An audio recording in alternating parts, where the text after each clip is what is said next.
ছাৰেও কান্দিছে, ছাৰৰো দুখ লাগিছে, আমাৰো দুখ লাগিছে।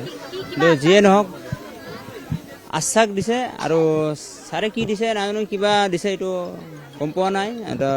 এই কাৰণে এইটো খুলিলে মই গম পাম, বাহিৰ মই পিছত জনাব পাৰিম। মোৰ হাতত দিছে, কি দিছে মই খুলি চোৱা নাই কিবা এটা। সেইখিনি অলপ উল্লেখ কৰিছোঁ।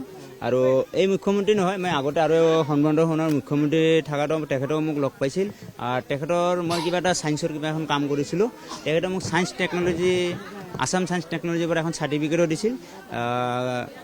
আৰু তেখেতে কিবা এখন ভাল সাহাৰ্য দিছিল। তাৰমানে মই হেণ্ডিকেপ ড্ৰাইভিং কিট এখন বনাইছিলোঁ, পেটাৰ্ণ আছিল, এটা প্ৰজেক্ট বনাইছিলোঁ। আৰু দুইখন মুখ্যমন্ত্ৰী লগ পালোঁ, সেইখন সন্মানৰ মুখ্যমন্ত্ৰী লগ পালোঁ, হেমন্ত ছাৰে এইবাৰ মুখ্যমন্ত্ৰী হৈ লগ পাইছোঁ, ভাল লাগিছে মোৰ বহুত। আশ্বাস দিছে মাতিব, অফিচত মাতিব, দক্ষিণ অফিচে ছাৰৰ অফিচত যাম, ছাৰে কি কয় ক'তো কথাখিনি মিডিয়াৰ থ্ৰুৱেদি গ'লোঁ। মোৰ সেইটো আশা, সেইটো হ'লে মই ভাবি মোৰ ল'ৰাটো অমৰ হৈ আছে, বাকী চব চলি যাতে এনেকুৱা অবিনাশৰ দৰে নেক্সট অবিনাশ হ'ব নালাগে আৰু।